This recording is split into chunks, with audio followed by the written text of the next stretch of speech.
Hello there, Cougar Academy Algebra 2, and welcome to lesson 5.4. Today, how do you factor and solve polynomial equations? A lot of today is going to be a little bit of review, but we are going to challenge you further and solve things like x to the third, x to the fourth, and so forth. Okay, so our first type of problem are common factors and basic factoring techniques. So these are kind of the easiest of today's concepts. Generally, always what you want to do is you always want to check for a GCF. Check for a greatest common factor. That's going to make your life a lot easier.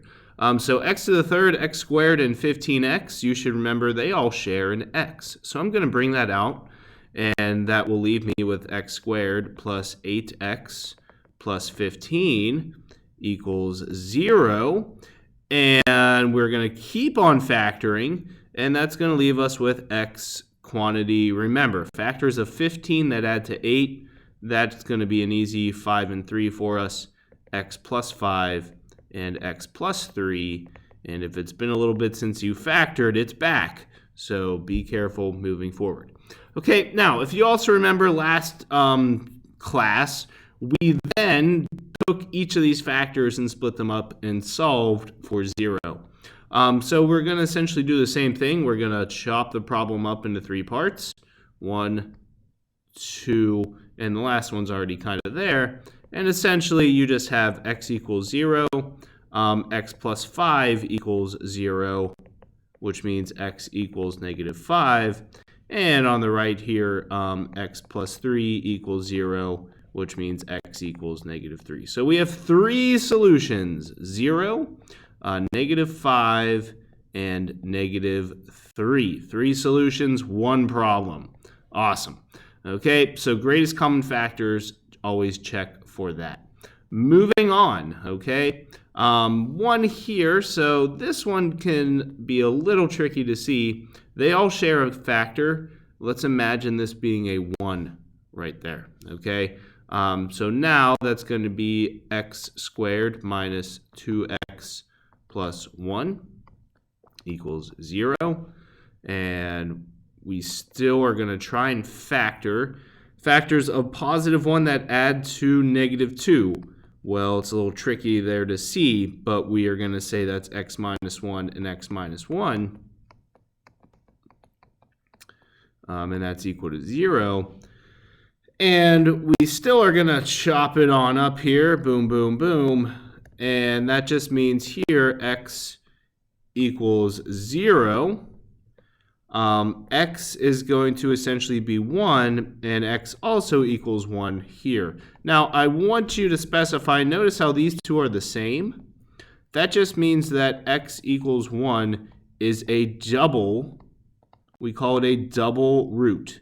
It's a double solution. So that is important. If it repeats, that just means it's a double solution. So x equals 0, x equals 1 is a double root. And that gives us our 3 solutions for that one. So you should specify. Please make sure you specify that it's a double. Some of them might be a triple or a quadruple. Not quite at this level, but you get the idea. Okay. Now, our next strategy is perfect cubes, okay? We talked about perfect squares last chapter, and I'm going to bring you 2 special formulas here. So we're going to have the difference of cubes. Look at those. Those are like cute little ice cubes. Yeah. And basically what that states is if you have 2 numbers, an a to the third minus something that's b to the third, you're going to rewrite that, and it's going to factor as a minus b, and those are the cubic roots, a squared plus ab plus b squared. So that is the difference of cubes. If you have 2 that are being added, it's just a little bit different, and it's going to be similar, so maybe, and we'll see this in the next example, but it's going to be simply a plus b, and then a squared minus ab plus b squared. Very close, but notice these little differences. Plus, plus, and then minus. And here we have minus, minus, and then plus. Okay? And basically, really work through these problems. Practice these sums and difference of cubes. They should be easy points. They're a little challenging at first, but we'll get around to it. Okay, now, so number 3 here, we have a difference of cubes. Okay, x to the third is a perfect cube, and 8 is a perfect cube. If you don't know your perfect cubes, let's take a look at the graphing calculator and see how we can find those. So if you're not sure of the perfect cubes, you can simply type in x to the third. And if you go to your table, all these y values are perfect cubes. So 8, 27, 64, 125, those are your perfect cubes. Okay? Once you recognize you have a perfect cube, it's a good idea to find the cubic roots of each. Cubic roots of the a term and the b term. The cubic root of x to the third is simple. That's just going to be x. Okay? The cubic root of the 8, if we look at our table here, 2 to the third gives you 8. So the cubic root is 2. So hang on to those, and basically we're just going to substitute into our formula. So x and 2. Now with those, it's really just substitute into our formula. So it's a minus b. I'm just going to rewrite it here so you see where everything's going. A squared plus ab, and then plus b squared. Well, the a value is going to be x, and the b value is going to be 2. Now, it is going to stay negative 2, okay? Cubic root would be negative 2, so we'll keep it there. The next part, notice it's a squared, so it's going to be x squared, plus ab, that's just a times b. So you can really just multiply x times 2, and it's going to be 2x. Now, I know I threw you off with that negative. Just be aware, these signs, as long as you stick with these signs, you're in good shape. Okay, so just think of it as 2x. And then plus b squared, which is 4. 2 squared is 4. So it can be tricky at first again. And really, whoops, almost there. That is factored. Now, we still need to solve because it's set equal to 0. All these problems are a blast. So we did the factoring. Now we got to do the solving. Now let's see here. Can this factor anymore? Okay, so check to see, are there any factors of 4 that add to 2? 4 and 1, 2 and 2, no factors. So we are going to bring out an old strategy here, the quadratic formula. Oh my. So this course, it's going to get a little more challenging, but it's going to involve all of your stuff from before. So let's just keep going. Okay, we're going to chop the problem up. Here it's going to be nice and easy. X minus 2 equals 0. That means x equals 2. Now, do you remember the quadratic formula? If you don't, that's okay. Negative b plus or minus square root b squared minus 4ac all over 2a. That is what we're now going to use on this middle piece here.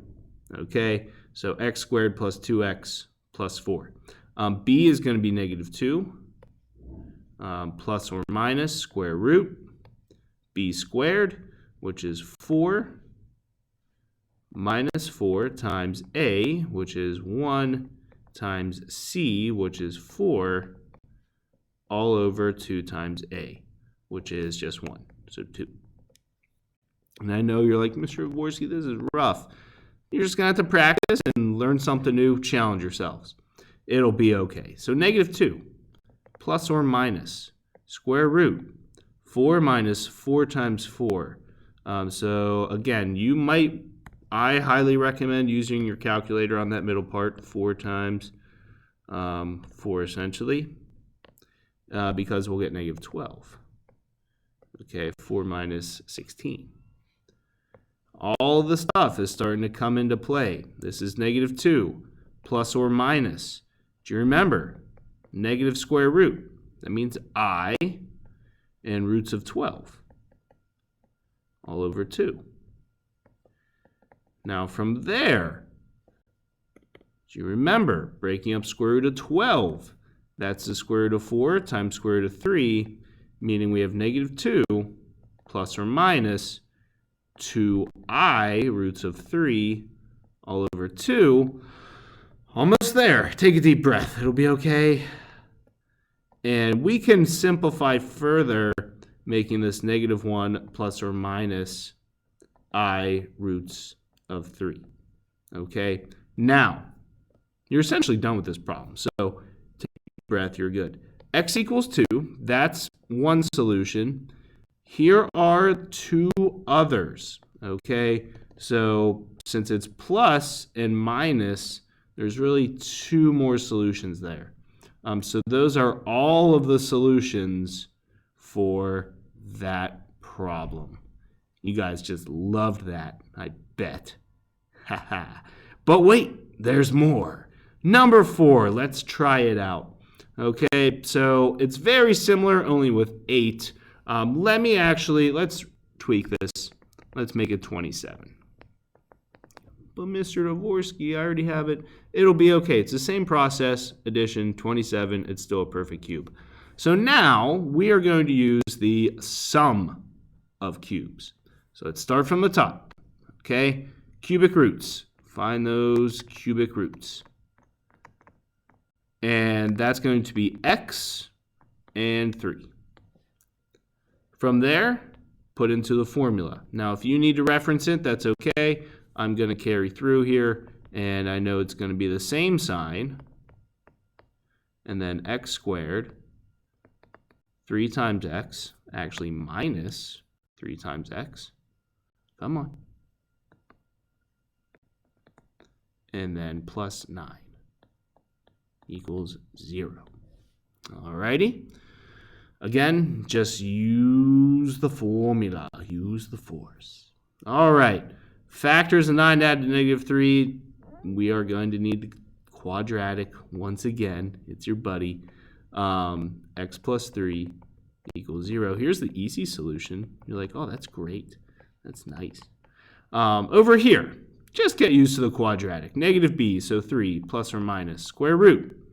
3 squared, 9. Minus 4 times a times c all over 2a. See, the more you practice this stuff, the quicker you get with it. I know you're like, you're going so fast. I've been doing math for a while, but you guys can get to the same place, okay? I know you can. You just have to practice and believe in yourself. Negative 27 over 2. So let's remember. Square root of negative 27. Well, that's an I, and then 27. And then 2. Well, 27 was 9 and 3. So we have 3 plus or minus square root of 9. 3i roots of 3 all over 2. None of these can reduce anymore. So, hey, there's the other solutions. Oh, my. Not too bad. Good deal. Feel free, if this is a long video, I know, so take a pause. Try out those problems. If you want to pause and try out the practice problems here, that's great. You can pause and come back. That's the great thing.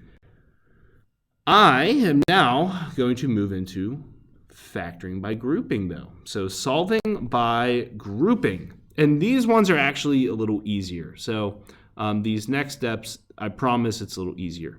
So now we're seeing 4 terms, okay? And I promise it's easier, alrighty? Now, if you have 4 terms, you're going to use grouping. So grouping is for 4 terms most of the time, okay? Most of the time. How you do this is you're going to make sure it's in standard form here, so it's arranged. And we are going to look at the first two and bring out a greatest common factor. Well, the greatest common factor is x, and that's going to x squared, and that's going to leave us with x plus 1, sorry.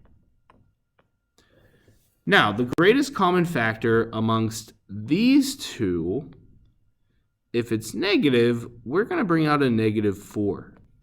And let's see what that's going to make this next chunk. That, if we divide this by negative 4 and this by negative 4, it leaves us x plus 1.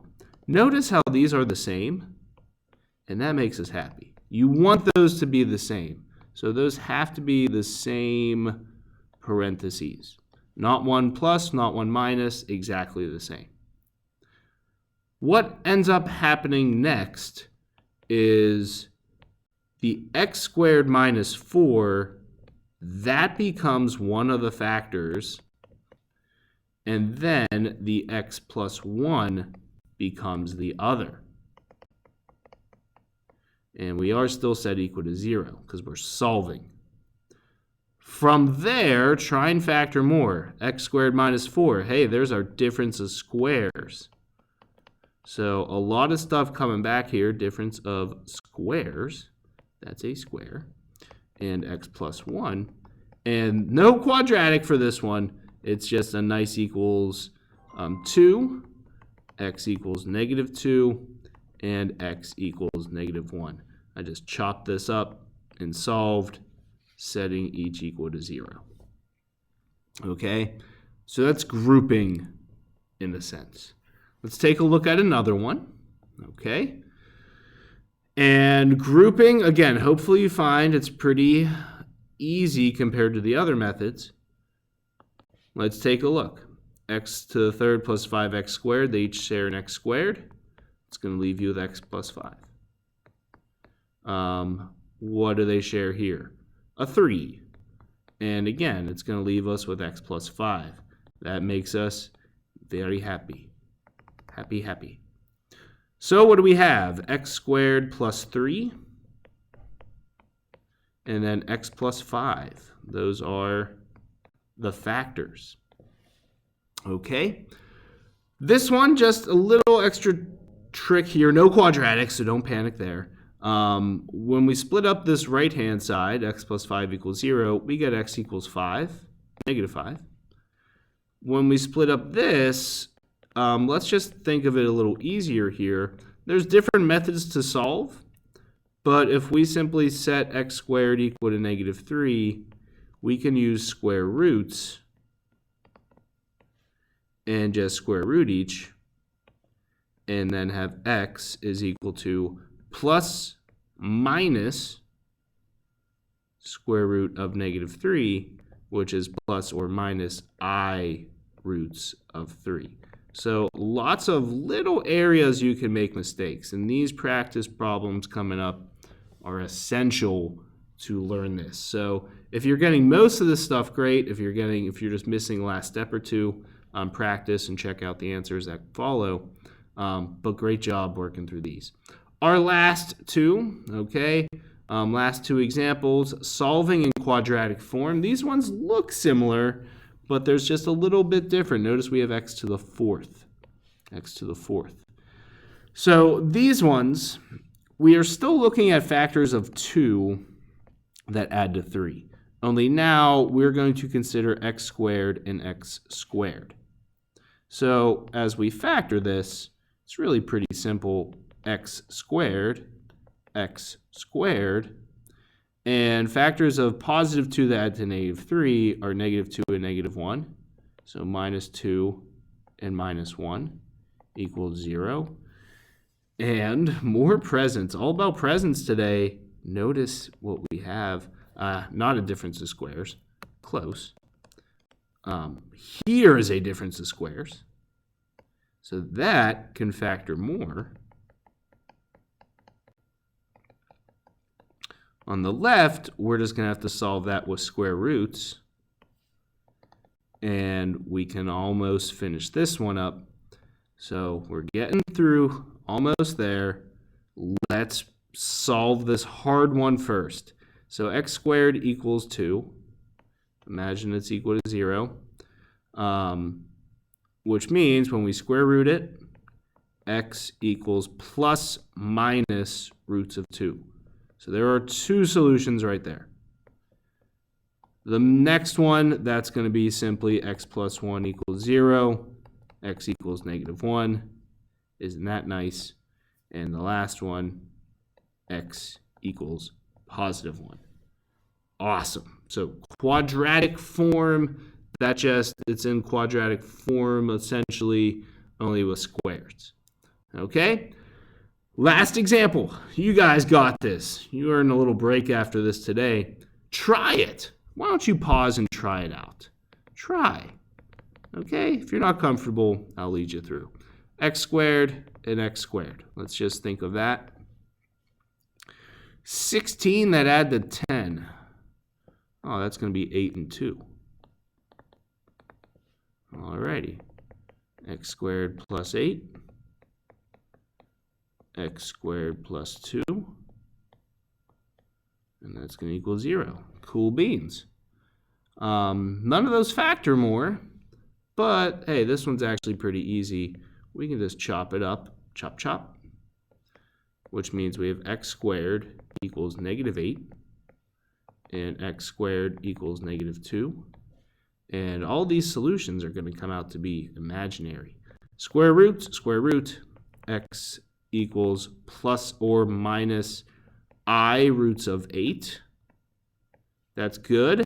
If you want to get even fancier, I roots of 8, that's square root of 4, square root of 2, plus or minus 2I roots of 2. And on the right, dun, dun, dun, plus or minus square root of -2. There's no more simplifying except for the I. And there you have it. All right, deep breath. Give yourself a pat on the back for making it through those. And you guys are awesome. So if you paused and watched, great. If you need to go back and watch again, awesome. But please try out the following, okay? Before you get to them, so 9, you're going to deal with cubes. It's similar to our practice one. 10 and 11, those are going to be our quadratic form. Quadratic form. Hey, we got another cube. Greatest common factor, so bring out the GCF for 13. And then I believe it's going to be a perfect cube. And just try out some of the other ones, of course, as well. Grouping and so forth. Oh, 17. Those are going to be a challenge. Make sure you look those ones up. And just believe in yourselves. Alrighty. So try those ones out, and good stuff, guys.